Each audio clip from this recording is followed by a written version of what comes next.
Zach, welcome to the show. I'm honored, my friend. Thank you very much for having me on.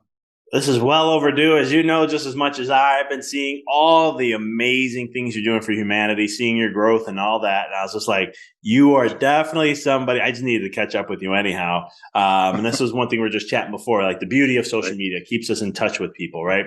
In some ways. But love to have you here and now just share your story. And I love to get first into the Cairo story and then lead that into your whole blue rooms and everything else, man. The floor is yours. Okay. I know I'm gonna learn a few things here that I didn't know about you. So let's get into it. Yeah. I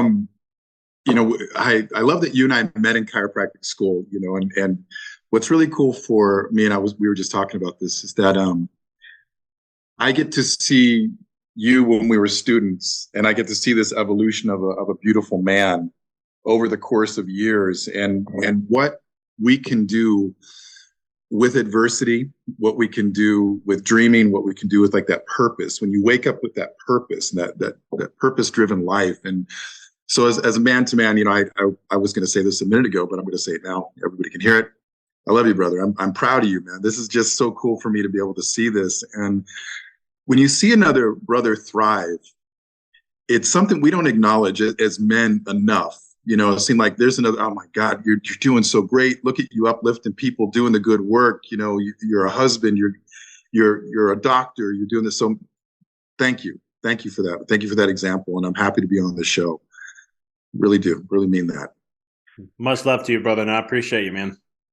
Yeah. Okay. So my story goes back, I didn't plan on going to Cairo school. This is the truth. It was interesting. I pre-meded it in college. Was going to go. Took the MCATs. Did the whole thing. And laugh at this. My father's from Ecuador. I even got accepted into medical school in Ecuador. The University de Quito Medical. I was going doing my thing, and got into, interestingly enough, a class that we would call differential diagnosis, right? And we're in class, and I've heard this before, but this is really interesting. This really got me. Our instructor said, "Okay, this is gonna be a diagnosis class. This is gonna how you're going to learn how to diagnose patients, and don't ever listen to what they say. They don't know anything about their bodies. They don't know anything about diagnosis. They don't know anything about medicine. It's the last thing you want to take is their account of what's happening to their body." And I remember sitting in class and going, I've been a patient. That doesn't sound reasonable to me at all. I'm like, wait a minute. This isn't working. And so I got through gross anatomy and, doing all of the cadaver work and everything. And one of the instructors came up to me and says, "You're too gentle with this. I don't think you're going to be cut out to be a doctor." And I remember going home and sitting down and go, this is not the type of doctor I want to be. So I started investigating into chiropractic and found Parker and just relocated everything I had to Dallas. Never been to Dallas in my life. Didn't know anything. My family kind of basically was like, "Good luck, kid. We're not supporting you financially or emotionally or anything. Go do what you're going to do."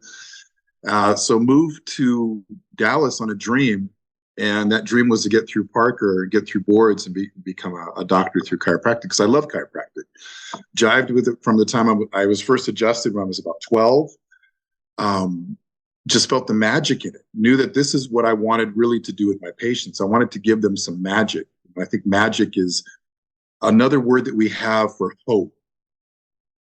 And there's very little hope in this world as it is, unless you really want to look. And most of us aren't even trained to look for that.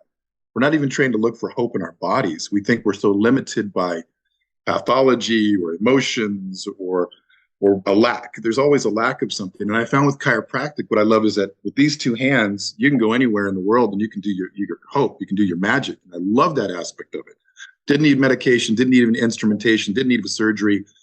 Let me put this healing touch on you. Let's communicate, as a doctor to patient or human to human, and let's see what we can do. And you and I both know, I mean, there's miracles that come out with adjusting. I mean, it is one of the most beautiful, simple in a way, ways to help people. And I fell in love with it right away. And getting through Parker, that was interesting. I mean, we can talk about that. I struggled. I mean, I did. It was, there's a financial aspect. There was being in the South Dallas aspect. I was happy there were people like you talked about earlier from all over the world at Parker, going there from almost every country you could imagine, because at the time you and I went, that was the premier school in the world for chiropractic. It was the best of the best. And so that part helped a lot. But I mean, I had to get a job bouncing on the weekend because that's the only job. I mean, I got stories I could tell about that. And then, getting stabbed one early morning and walking in because I had a test and I was scared to death to miss the test. Oh yeah, Was it Michael Hall's class? It probably was Michael's class because he didn't give a crap. And I had a maxi pad, taped onto my stab wound, and going in there and getting the Scantron out and going, what exam is this? I'm a little bit in shock here. Let me get through this. But I mean, it was still beautiful. It was a great experience, and I think often about that time with a lot of love, a lot of patience with myself, and the direction I went right afterwards, which I think most of us do, is I want to get right into practice. I need to make some money. I got to pay my student loans off. It's there's always that I want to help people, but when you get down the road and you're passing boards, or you hope that you're passing boards, and you're paying this money to take these exams. And if you fail these exams, there's a pressure of, I got to pay for this again. It's expensive. I've got to relocate. I mean, all of these things, start a practice, blah, blah, blah, blah. And, school doesn't really prepare you in a way for that. And you just got to kind of get out there and get through this beautiful thing called adversity, which that's really what makes you who you are. We all strive for comfort, which I understand. And it's a beautiful thing to have that comfort, but comfort isn't what makes you who you are. When you get home from your hard day and you sit on the couch at the end of the day, it's not the couch and sitting there that makes you what you are. It's the adversity that you went through during the day. And so when I turned my focus on, I love the adversity I've been through, it really changed the course of my life, to allowing God, the universe, in Hawaii we call him Akua, whatever you want to call that entity, gave it a free space to work in my life with gratitude. And so 5 years into practice, very, very busy. I mean, I was doing like 600 plus thousand just in patient visits, in monetary units. I mean, I didn't have that focus. My focus was to help as many people as I could, and that just was a byproduct of it. And with that success, we talked about, I was working the 6-7 days a week, burnout hit me. And, I went to the universe again and said, hey, okay, I'm in my purpose, but I'm not quite feeling that purpose. I'm like, what else am I missing here?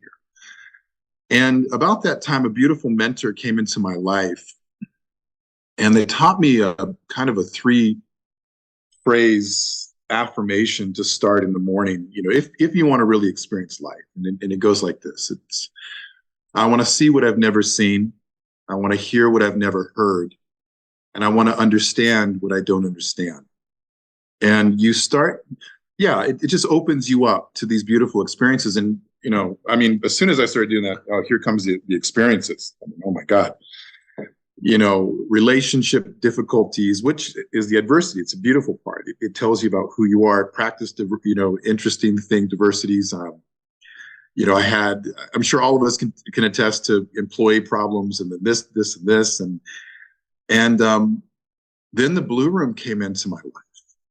And the Blu Room basically was a technology given to a channel called Jay-Z Knight, who was one of my patients.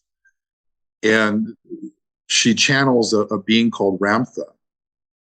And when she leaves her body, she's taken to different places and shown different things. Well, she was taken aboard what she calls a spaceship.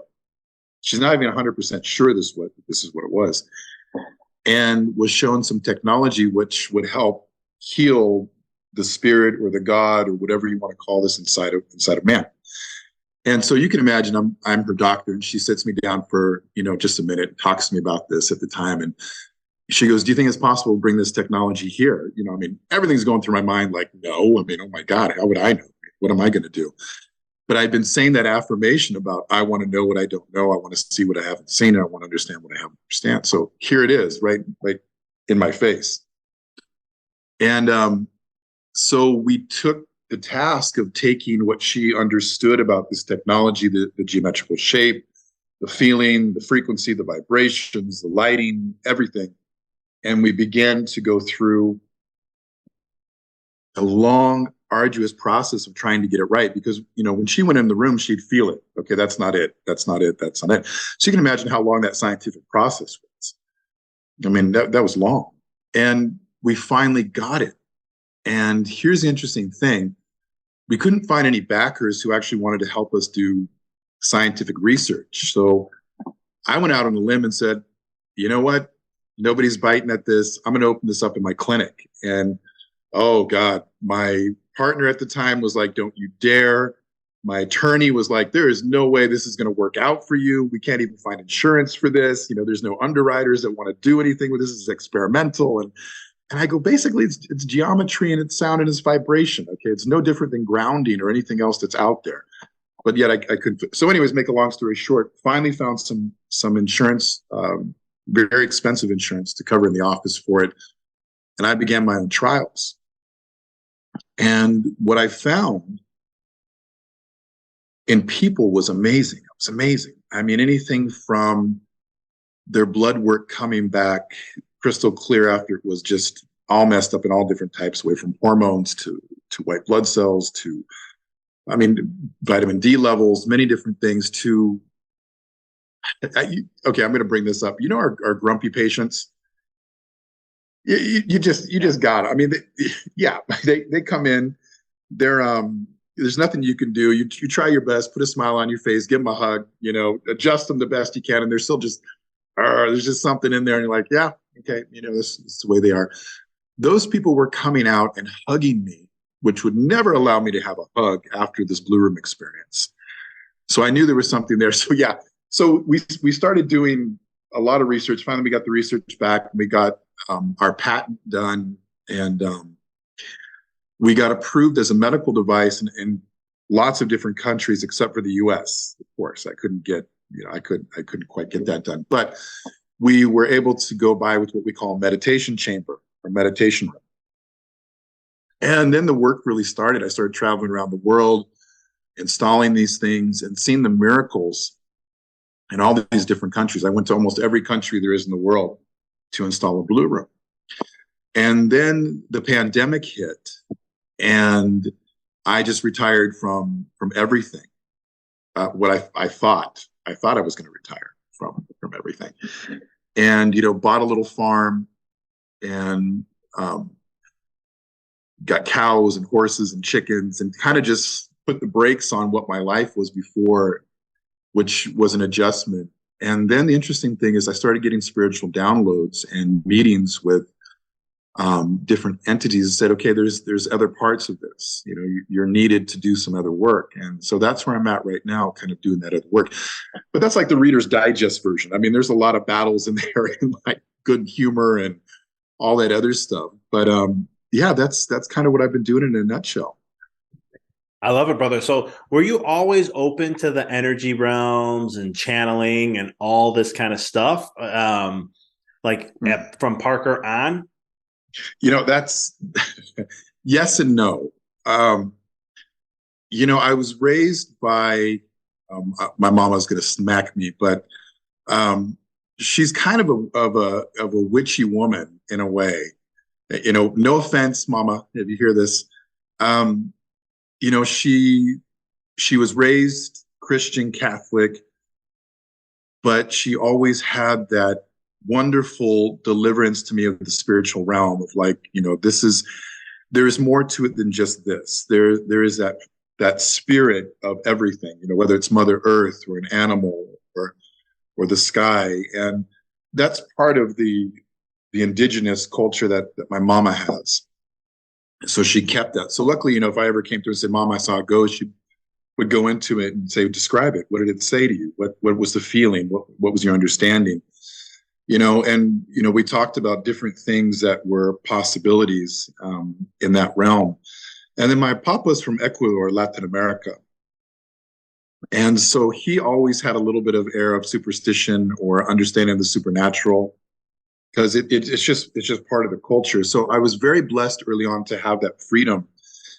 And I think once I got into like my adolescent years, I wanted to fit in. So I didn't want to have those conversations with people. I kind of blocked that spiritual side out, that was very prominent in me, and just so I could have conversation and fit in. And what I like to call is like have a safe adolescent experience. Yeah, it wasn't that way.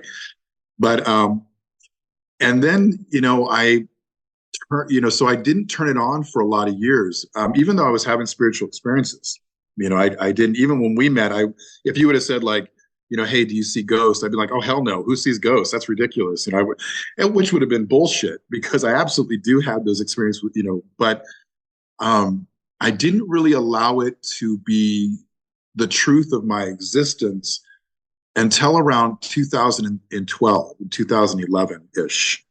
And that was freedom for me, to be able to discuss that with my patients, my partner, my family.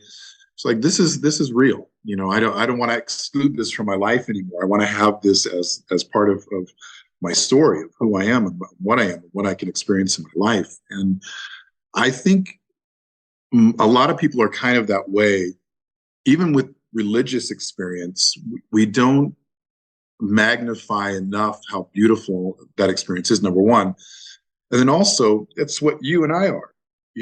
I'm looking at a spiritual being right now. You just have a nice, wonderful suit here that we get to use to have this experience in this world. But we all are that. And then I started to realize this is the most important thing. If I don't see you for the soul or the God or that universe that you are, how am I ever going to find my real connection to you? And that changed everything in my life. It gave me even more depth in my relationship. It gave me more depth in my experience. And then it went into my practice realm of, magnetics and grounding and the energy exchange that we have from living things, and then into nutrition about the energy exchange from living things. And really, when it gets down to everything is energy. Well, my God, we're all speaking energy. We think it's English that, is going on in this podcast, but this is energy. This is absolutely energy. And then it's like, boom, an explosion. Here goes my life. And, I'm in LA all of a sudden. I have all these celebrity patients. I'm going, wait a minute. I thought I was supposed to be retired here. I'm busier than I ever was. And realize that in my opinion, as a doctor, the majority of my sick patients I have seen are the ones that are struggling to find their spiritual language. They're trying to express themselves, but they don't know how to speak that language yet. And so I find if I can give them a little direction, it makes all the difference in their healing journey and in whatever journey that they want to continue. And, we don't come with a manual in this life. We're not born and saying, okay, here you go, doc. Here's your manual for your life and your experience. This is what you can expect and what you can't expect. I mean, even a Honda has a manual, we can kind of explain, but not here. And, people go, well, the religious texts. I go, yeah, okay. There is some good stuff in those. Absolutely. But where's the everyday? Where's the everyday, like in my life? How do I communicate to my ancestors? How do I communicate to my past self, my present self, my future self? How am I going to be downloaded from, you want to call it God or the universe or anything else? And it's simple for you to get that concept simply when you understand, when any of us humans in these bodies go outside and it's sunny, you are getting a frequency of vibration and information download from our sun. You're getting this, and your body takes that and it makes a beautiful hormone. It's not even a vitamin, it's a hormone called vitamin D. And it does, and we know it does so many things in the body. I mean, you and I could sit here and talk about what vitamin D for an hour. what it can do. And that's simply from you and I walking outside and getting a download from absorbing some sun. Now imagine what we're getting every day, all the time, through our pineal gland on the spiritual level. It's constant. But who's deciphering this? Who's out there to tell? And there are a lot of good gurus out there, but in the mainstream, there's not. And there's people that are struggling because they hear this frequency, but they have no idea how to interpret it or how to move with it or what am I supposed to do with this in my life? And so here comes the Blu Room, and you see people able to, in a moment, get that communication process. It's like finally I'm in a language class where they're going to teach me how to speak a language that I've been wanting to learn for my whole life. I'm going to be able to communicate now. I mean, you think if you and I couldn't communicate to each other, how frustrating that would be. And then so you take it on that spiritual level. And that's really what the Blu Room is capable of doing. And since then, I have another invention out called the Life Vessel, which is a different geometrical shape. It's dodecahedron. It's more like a Faraday cage. So it blocks out interference that is man-made, EMF, Wi-Fi, all of these other things from 5G towers. So you have more of a clear experience as a download from the universe. And dodecahedron is a platonic solid, which Plato did the first work, which is interesting that he knew all this. It represents the shape of the universe. And now we fast forward today, our scientists now go, yeah, the universe is actually dodecahedron shaped. It's not what we used to think. And so that's where the Life Vessel is. And that's kind of where I'm at now. I think that was probably a lot. Is it an hour already? I've been talking. I don't even know. You're good, man. I love it. Keep going. I appreciate it. Yeah, I kind of trying to put this all in a summary. I think when you're just out doing the work, you look back at things and you go, okay, how am I going to summarize this? And it was part of my destiny, my choice. I believe, and I'm not afraid to say this, when you decide you're going to come here and have an experience, you do what's called a soul contract. You're like, okay, I'm gonna do this and this and this, but that's your minimum of what you're going to do when you come here. That's like, in case I really get screwed up, this is like the minimum. And people go, oh, my destiny, and that's great. I want to accomplish my destiny. And I go, well, what if that's the minimum of what you came here to do? And I love it because people sit back and go, oh shit. I go, oh yeah, there's a lot to do here. Your destiny is probably that minimum soul contract that you did. And I know that the work I'm doing is part of that. So there is so much more that's in between all the gaps that I'm saying that's happened in order for me to be where I'm at. But I'm sure you got a lot of questions, so I'll stop talking and let you go. No, I love it, man. But the beautiful thing is, for that to all happen, I mean, you're open to it. You're allowing to be open. You're accepting. I mean, the whole thing with your phrase of, show me the things I have not seen, things I've not heard, and things I don't understood. I mean, that's keeping the door open and allowing life, which I think in my experience with what I do and whatnot now, it's like I just see so many people trying to, and it's comfort, right? We're trying to control our life as much as we can. And I'm always trying to teach like my clients, like, hey, let's open the door to what life can offer you. I want you to go watch Yes Man. Okay. I'm not saying to do this deliberately, but kind of in a way mentally, just like always being open to what may come. And let these things go and let it just be.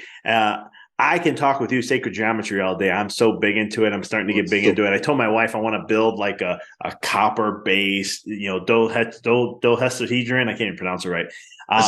So I can like meditate, put some crystal grids in there and do some PMF and just like go and then come back and be like, all right, that was fun. I went to outer space. I'm back. Holy cow, that was interesting.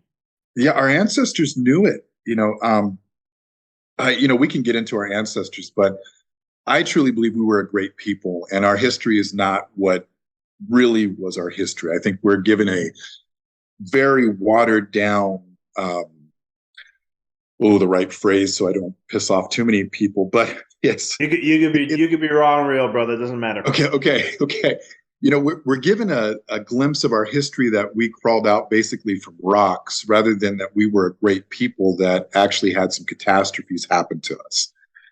And you can just go back and look at some of the beautiful sacred geometry there in our cathedrals that we can't do today. We can go back to the pyramids that are all over the world. There's not just the ones in Egypt. And we don't even understand the acoustics of these, or how they work. And when you add into and you understanding the ionization that happens from grounding, and you look at some of these monolithic structures and you stand on them, and the energy that you feel pouring through your body, and you realize that there's a way for us to construct things that are so healing and so opening and so giving. And then you go back to your grade school days and you go, well, why did I learn about a pyramid or a circle or a square or a dodecahedron or, an octagon? What was the point of me learning these? And you start to realize that they give you a little glimpse of your greatness, of what we were. And you start to understand that if you can give somebody a little bit of the truth, a tiny bit, they won't go searching for it because they think they have it. And you can go all around, we can get into the AMA and you can get into anything you want on that one, but it's interesting. And you're right on about doing your meditation in an enhancing. We're sacred geometry. Our bodies are sacred geometry. If you really get down and you start looking at how we communicate and how our bodies move and the way that we utilize just the ionization of the planet and materials, you start to realize that we are much more than just these wonderful fleshy beings that are walking around in these designer clothes. And you start to understand that our greatness is minimized on purpose. Because if everybody got to the place where they could even meditate, meditate for one moment, they would see God and the universe, or whatever they want to call it, and that would change everything for them. And money wouldn't be God, politics wouldn't be God, entertainment wouldn't be God. They would understand that there is something greater here that is connected to you there. And I want to have that conversation. I want to have that moment to investigate that. And that would change everything. So getting back to the dodecahedron and the copper and all of those materials. So in the life vessel, I've got gold, copper, silver, crystals, some magnetism. In a way, copper is very interesting how it reacts to magnets. It almost puts up actually a field that repels, which is very interesting. So we can get into, I don't know about you, but I've had so many patients since the pandemic come in with anxiety. I see anxiety, depression, panic attacks. That are just, it's gone like exponential. And finding a way to mitigate that. Because, you and I were born in a great time in the 90s that, or we were born in the 90s, but we had a childhood in the 90s where there were no cell phones. There were no, there was no Wi-Fi, there's no cell phone towers, there's nothing, and truly my brain worked differently in a good way without all that interference. And it's hard for us to remember because they've strategically planned to okay, only the rich are going to have cell phones. Okay, they're a little cheaper. Okay, now everybody on the planet. God, I've gone to poverty-stricken countries and been walking down places I probably shouldn't have. And you see little kids with cell phones. And I go, that's an $800 iPhone. How is that possible? And that, wait a minute, does mine really cost $800, or is that just what they're putting the price on us? And you start seeing some things, and you go, okay, we know how powerful frequency and vibration are. It's a language, it's a communication. So if everybody's carrying one of these around 24/7, what is that vibration? What is that frequency? What is that doing to us, our minds, our bodies, our way of thinking? What is that doing to us? And that's kind of where I'm at now in medicine. It's okay, we're being constantly bombarded. Here's a life vessel experience, or here's a Blu Room experience. Let's see if we can change some patterns in you. And we can get into some other things later on if you want to. I've got a great professor from the University of Zurich actually doing, she's a neurologist. She's a PhD in neurology. And she's doing tests on people who get into the life vessel to see how anything from dopamine to serotonin is changing, to what parts of the brain are activated. And I can't share that yet, but once we get that back, it's going to be really cool to talk about it and what we can do for people that are really suffering with a lot of different problems. And yeah, that's kind of where I'm at. I love that, man. I mean, it's one of those things where like you're giving that people the opportunity to just remember who they are. Because like I'm with you when I started to study, and this was all happening in chiropractic school where I was studying energy and all this other stuff. And then I started studying the ancient civilizations. I was just memorized by the what like I always go. What got me really really blown away was when I looked at the Incas and they were like, yeah, look at the walls they did. The beautiful. They didn't have lasers. We can't create that. Like still to this day with all our technology, we can't create how perfect that was. And I sat there. I'm like, I don't think we're really that advanced as a civilization as they're leading us to believe. And then I've done my own research and I look and I go, yeah, we're playing catch up to everything. Yeah, we are. Yeah, And and it's go go ahead, ahead. go ahead. No, go ahead. Oh, well, it puts us in looking at our ancestors. You know, they want us to. Well, I'm just gonna. It's cool. We're gonna talk about this. We're gonna get it. This is fun. You know, we have this average age of death, and they try to tell us that our ancestors only lived to be 30. You know, and we're broken down. And I'm thinking, you know what? I met my great grandfather who was 90, who came out of a world war, a revolution from Ecuador. And this man was as hardy as I could remember.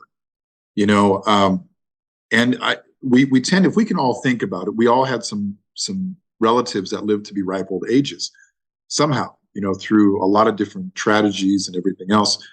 And just that aspect of understanding that reality is not everybody died in the 1800s or 1700s from a toothache, you know, is really not the reality. And thank God vaccines came along. Otherwise, everybody would be dead. You know, it's baffles me that people actually believe that narrative. And then you go and you see, like you said, the Inca walls.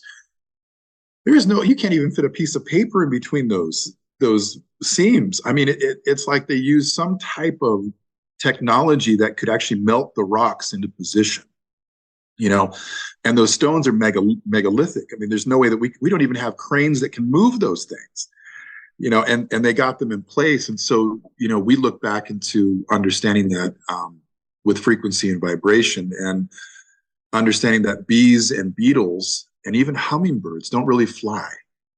You know, it's vibration, and they're able to kind of do anti-gravity type stuff. And our ancestors, I really know this, they understood that. And there's so much beauty in discovering all of our ancestors. You know, everybody has a beautiful beginning. Everybody, we're all the human race. You know, we all come from the same lineage. It doesn't matter if we're more melanated or less melanated or whatever we want to call it. You know, we all come from the same. And all of us have beautiful and mystical, beautiful things in our ancestry. And that's important. And I do think that that's why they want to shed kind of a cloud over our past, is so we don't understand that we're just one people.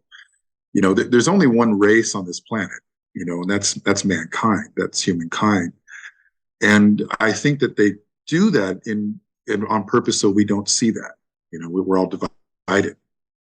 No, I totally agree. I mean, I think I shared this in one of my books where I talk about how and I don't know if I don't want to sound like a conspiracy theorist, even though it's a CIA word. I don't like using it, but like, right. You know, it's like everyone's like, oh, you know, when someone people are proud to be like, I'm a conspiracy theorist. I'm like, no, don't say that, because you're just giving into everything. You're giving into the agenda. You don't realize that. But anyway, long story short, it's like they want to average out humans more. We're trying to mute this experience, which creates more misery, rather than let us shine our light and really express who we really are.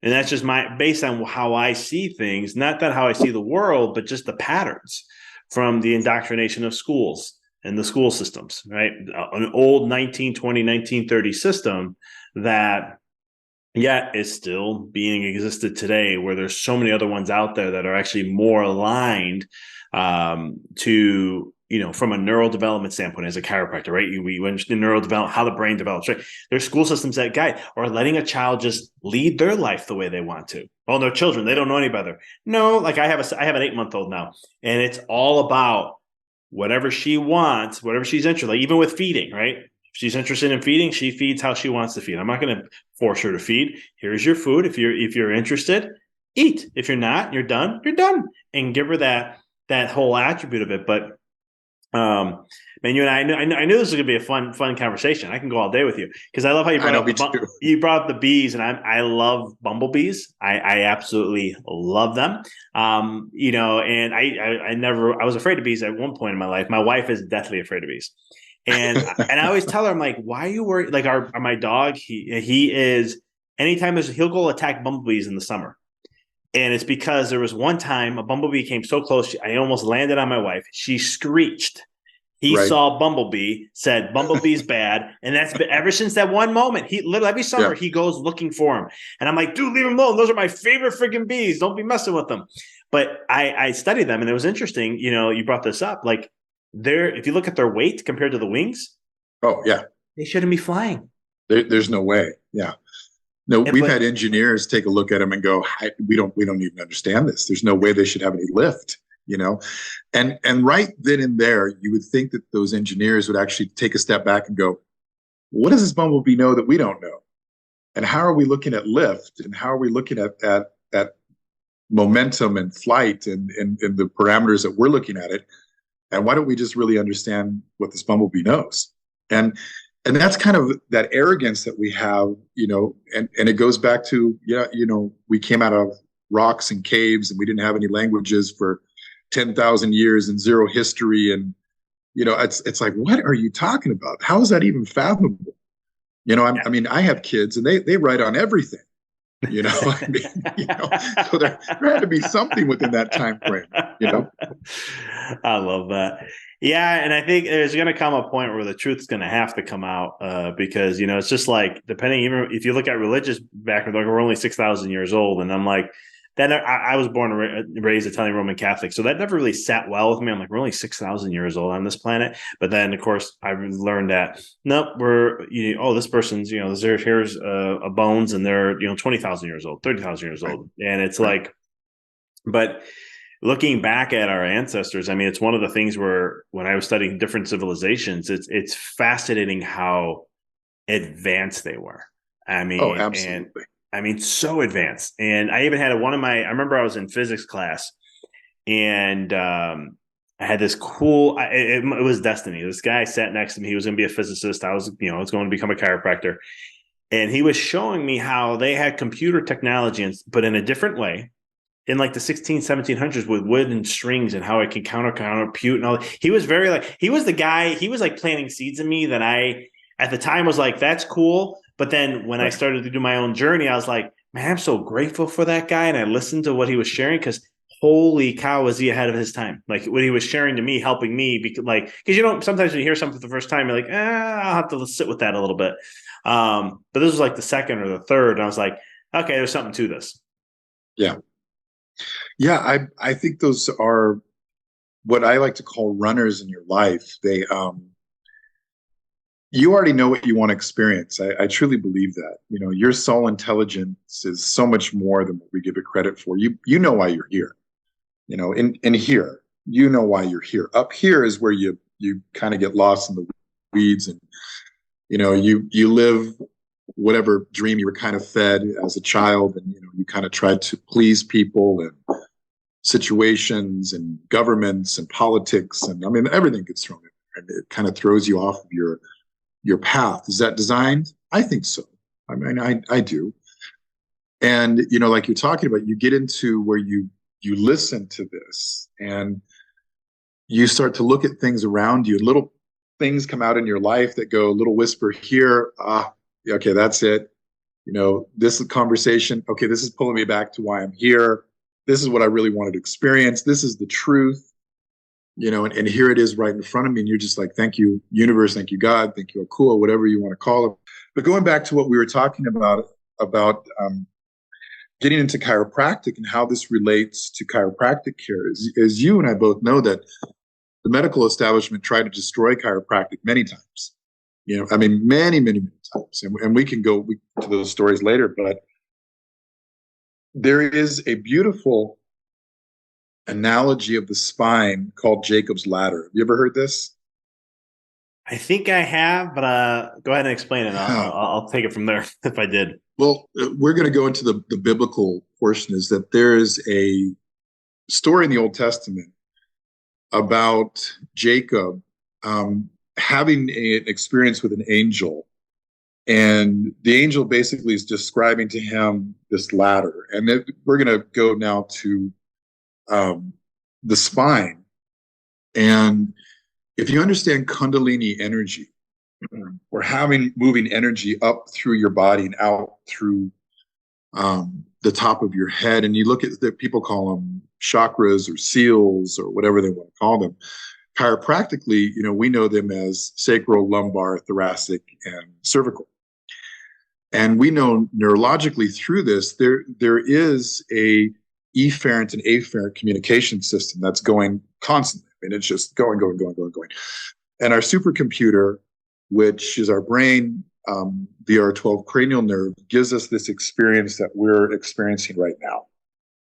So our interpretation of our reality through our eyes, through our ears, through our senses, through our language, everything is being conducted through this beautiful neurological system that we have. And I believe it's been tuned for much more than what we use it for. And I mean, much, much more. I know that our neurological system is connected to our spirit, our God, our soul, however you want to call it. And so the reason why I'm so passionate about chiropractic is I understand this, and I see that if you are not able to move that energy up and down through your spine because of what we want to call subluxation, misalignment, whatever you want to call it, there is an inherent problem for you to express yourself. Whether that's cellularly, spiritually, mentally, emotionally, physically, it doesn't matter. It's all of those levels because we are a neurological being. So you're, like we talked about earlier, you're hearing English. The viewers are going to hear English. And if we wanted to switch to Spanish or Italian or French or German, it wouldn't matter. You are hearing vibration with different tones, vibration, frequency, that is communication. Our brain is taking that and making a sense out of it, a language out of it that we understand. Like blue is this beautiful color that I'm looking at right now, but I am having a completely different experience with it spiritually. And chiropractic, what's so wonderful about it is that it can make that experience better. It can make that communication better. So, we tend to try and strive, as chiropractic doctors for this. I don't do it anymore, but this place where, I'm validated as a physician, I'm validated as a healer. And I'm like, dude, we are at the pinnacle. We are at the pinnacle of what this experience is for people to become healthy, because we're not just treating a physiological or neurological or an endocrine logical. We're treating on all of those plus a spiritual, mental, emotional whole thing. And one of the things that I love is that, we remember that what were subluxations caused from? Toxins, trauma, stresses, that whole thing. And you start to look at it and go, well, what if I'm spiritually completely stifled? What if I'm not even talking to my spirit or God or the universe or Mother Earth or my ancestors or anything, and I'm stuck? Well, we're not having these conversations, and I don't blame a lot of docs. They're a little scared to get people in their practice, and they start going off, well, I'm going to help you physically to get out of this pain. But I'm going to tell you, I don't think this pain is just your pain. I think this is your lack of being able to understand where you are in your life and who you are spiritually and emotionally. And you've got some stuff locked up here. And has anyone ever taught you how to breathe? I mean, you're not even breathing properly. I mean, and it goes into like this whole thing, and people, you adjust them. You don't have to say anything sometimes. You just adjust them. If they've never been adjusted, they'll stand up and go, what the fuck was that? Like, why, like, what did you do? Your witch magic, your hands, like, why am I crying? What is this experience? And we, in school, we're taught, all of these different physiological reasons. And it's just, sometimes you just you're now connected with your soul. You're here. You can feel your purpose again, and things are moving up and down correctly. And so you're interpreting what you're supposed to be doing. But that's just like the coolest shit ever. And like you said, like I said earlier, we can go anywhere in the world with our hands and do this magic. We can do this work for people. And so everybody out there, if you're listening, you've never been adjusted, go get adjusted. Go experience it. Couldn't agree with you more, man. I mean, it's one of those things I used to share, and of course, I have to know my audience when I say this, but I used to always talk about like the flow of consciousness, and that's just what we do, you know, and improving that flow, because it ties everything, like you were saying, spiritually, mentally, emotionally, you name it, and it's like doing that. And it's funny, I've been out of practice for a little over a year and 2 months. I miss being in an office, but I don't know if I'm not feeling the pull. Spirit's not pulling me to go back in to run my own office. But Spirit did pull me in to say, hey, but go temp a little bit just so you don't miss it.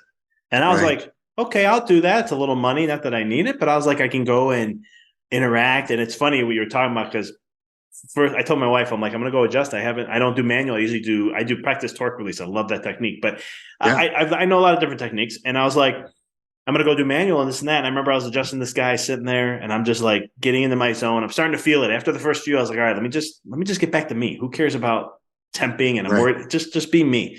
And I just went into the zone. I'm feeling this guy and I'm making an adjustment. He gets up and I just look at his eyes and I'm like, I miss seeing that. Now, I don't know if they can see it, but I see the energy expressing. You know exactly what I'm talking about. And he just looks at me and he goes, bro, what was that? And I just look and I'm like, and he's been adjusting for 5 years. And I just look and I go, brother, you really needed that adjustment. I mean, your eyes are clearing up. The energy is really starting to get bright. I go, it may sound a little weird to you, but I'm like, just let me know how everything's going. Let the doc know, and we'll take it from there. But it's so cool because I kept seeing it. And it's just like, I was like, man, I miss seeing that part, because it's so cool when you see somebody, it's like cloudiness over them, get adjusted, they get up, and you're like, yeah, there's a shift there. I love this. Yeah, it's real.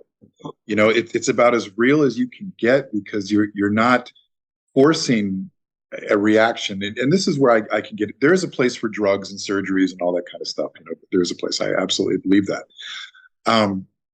But with drugs, they are pushing a chemical reaction in your body. It's a manipulation in a way. And I love how they call us, we manipulate, or no, we don't. I can tell you this. I love how Dee Dee, you can hear me, Dee Dee Palmer, this is no insult to you, but you didn't discover chiropractic, man. This stuff has been around. I mean, my horses will go out and roll around on their backs, and I can hear them self-adjust themselves. This is something, if you've had a spine and you've been around, you find ways. And I mean, I get up in the morning and my body self-adjusts. Like, roll out of bed. I'm at that age now where I get all the nice, wonderful settings, It's like my body's going, yeah, okay, we need to be in alignment for this day. Let's get this spirit rolling.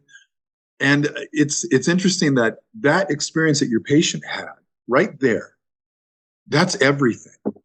That's so big for that person. And it gets understated in chiropractic so much that people go, oh, that's the woo woo, that's the bull, that's this. And I'm like, no, stop right there. Stop right there. If you do that, if you start to minimize a patient's experience, what is your reasoning behind that? Why are you wanting to take that away from somebody? And the reason is, we can get back into it, is that they can't control that. They can control a dose, they can control a surgery, they can control this, but they can't control that. And that's really what the establishment's fears, is that having control over that. And then we can get into that control mechanism. We can get into the 5G towers, we can get into the Wi-Fi, we can get into this. And that's what really scientifically, not just it is my opinion, but really why we have so much of what we call this tech and AI out there, is they want to take away that spiritual experience, that we can't own that anymore. And if we allow that to happen, we will no longer be a free people. And then we have to tie that into our history of, are we an occupied planet? Wait a minute. Let me think about that for a minute. Were our people a great people, but were we conquered? Let me just hold up a second. So we know our governments all lie to us, okay? That's a fact. Every government in the world's lied. Everyone, period. And if you don't think that, do some research. You'll wipe that thought out of your mind pretty quickly. And if that's true, our history isn't what it is. Okay? Our healing isn't what it should be. Our medicine is really behind the times. And then you brought up a wonderful thing. Our classroom settings have not changed in over 100 years. Our school settings, if you walk in a school, you still have an erase board and desks set up just like they were 100 years ago. Okay, time out here. Time out here. Everybody in the world has one of these, but we can't update our classrooms and our education system. Okay, if I was going to occupy a planet, if I was going to take over something, I would do it kind of the way that we're doing it now. Put some fluoride in the water, put some chemtrails in the air, put some 5G in the air, and people go, well, that's the corporate structure. I said, well, you can call it whatever you want. You can call it whatever you want, but I think we need to be honest about it. And then let's go back into what we do as practitioners, as doctors, as physicians, as healers. It is a liberating experience for people. It is giving them the best possible way to heal their bodies. Gosh, I've seen everything from cancer to massive depressive episodes where they couldn't even leave their house to injured bones or muscles, or you want to call it fibromyalgia or Lyme's disease or whatever you want to put a name on it, come in and be committed to getting adjusted, only adjusted, which is really interesting. And their outcomes are better than any other drug or anything they've been on. It doesn't matter what it is. And all I can say is, like, look, all I did is help adjust. What your body did, you need to look at that miracle of what we are and explore that. That's all I have to say to people. Explore that. And what's cool to me is they come back and I never try to push my inventions on people in my office. If they see it and they go, what is that? I'm like, well, this is Blu Room, or this is the Life Vessel, and like, well, I want to try it. I'm like, okay, let's make an appointment. I never try to push it because I want that to be a raw experience.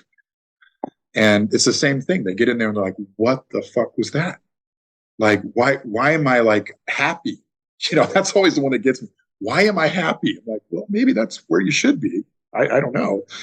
But that joy, that hope, that process is so important for people wanting to heal. And, I know you've always been into working out. I know that's one of the conversations that we had back in the day was, you've always worked out, and working out is great. I mean, I'll work out till the day I leave this plane. But there's nothing like being adjusted. I mean, I can say on myself, if I'm getting grumpy or I'm in a bad mood, or my digestive system's not working properly, or I'm inflamed, or I'm not sleeping well, I go and get adjusted, and I can say, and I'm a chiropractor, I'm always surprised, like how much I'm like, wow, I feel so good. Why did I do that 3 days ago? You know what I mean? It's so interesting how we minimize. I think in this world, we minimize really the great things, and we tend to maximize the things that are not so great. So, like you and I are having this beautiful conversation via technology. This is so much better than texting. I can tell you right now. You know what I mean? But most people, their communication process is through texting, and they lose that spiritual connection through it. They lose that harmonics or that music or that vibration or frequency that's through what we're doing now. And so the same thing with chiropractic. We all try to minimize it because can it be that simple? Can it be that amazing? Can it be that wonderful? Yeah. Nice. I love that. I love everything you're sharing because it's so true. And I remember I used to tell patients all the time, health is actually a very simple process. We just overcomplicated it for many reasons, right? And it's the same thing like life. Life is very simple. Like when I teach principles on stuff, people are like, no, it can't be that simple. It's got to be way more complex, especially business people. It got to be way more complex. It can't be that simple to change my life and track this and do this. And I'm like, because you were conditioned a certain way. The world wants you to think it's complex. Distract. Same thing like 5G and stuff like that. I mean, just the frequency of it itself, what it does to us. And then, then what does it do to the nervous system, right? And I always love going to neurology because we're neurological beings. We're transmitting frequencies, right? I would say like you can see something, but there's information going, and it's electrical impulse, and it goes to the brain. The brain deciphers it, and this is what we give it as an experience. And so I'm like, neurology is everything. So I'm like, if we're being exposed to more things that lower our conscious level, pull us more into that reptilian brain, then the experience of life is very impulsive, reactive, overwhelmed. That's why, like, we saw, like, just like you said you did, I did too.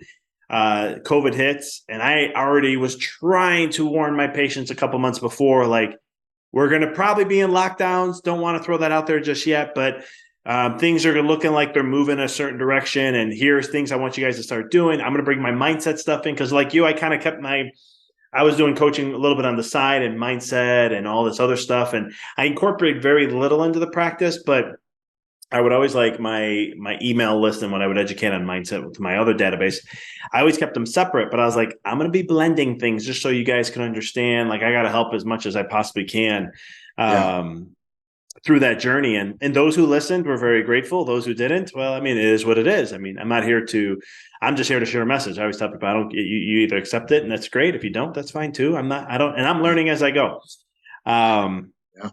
But yeah, brother, I mean, we can talk all day. I know we're going to have many other times to talk, and I don't want to take up too much more of your time, but I love this. I knew we were going to gel. It's been a long time. Real quick though, can you tell just a little bit, how can people find you, follow what you do, the work you're doing with the Blu Rooms and everything else? Yeah, I started a company called Blue Shield Tech. So you can get online and go blueshieldtech.com. And you can find, I have 5G protectors that kind of help mitigate the 5G frequency in your home, life vessel, Blu Room information. I even have a greenhouse called the Blue Grow System, which utilizes sacred geometry and utilizing the magnetic forces of the earth to help grow your food exponentially, and also keeps your food from the chemtrail. I don't really want to go into that anymore, but it's hard pollutants on our food that's coming down from the sky. And there's a water filtration system on the inside. So you can grow things without it being contaminated. You can control your soil, control additives, all of those things. So I've got a few things on there, but it's blueshieldtech.com. And I'm happy to answer any questions for people too. I just want to help, just like you, my brother. I just want to get out and help people. But yeah, I want to know more about your business mastery stuff. I mean, that's something I'm still endeavoring to master in my life, is the business side of things. You know, I do think some things really well, but what's interesting is this year, I've been changing my mindset to go, okay, I want to master this year. I want to become the man that has these assets in order for me to help people more effectively. And so I'd love to chat with you more about that, and to hear about what you've been doing. I've seen a little bit, but I know this is kind of the door opening for me and you. And so I appreciate you so much, very, very much. I appreciate you, brother. And yeah, I'd love to chat with you on all those things and so much more. For the listeners, I'll have all that information in the show notes for you guys to get connected. Check it out. I know I'm going to. I'm very interested in the blue growing stuff and all that stuff. I think that's fascinating and whatnot. But I appreciate you so much, brother, for all that you're doing. Appreciate everybody. Aloha.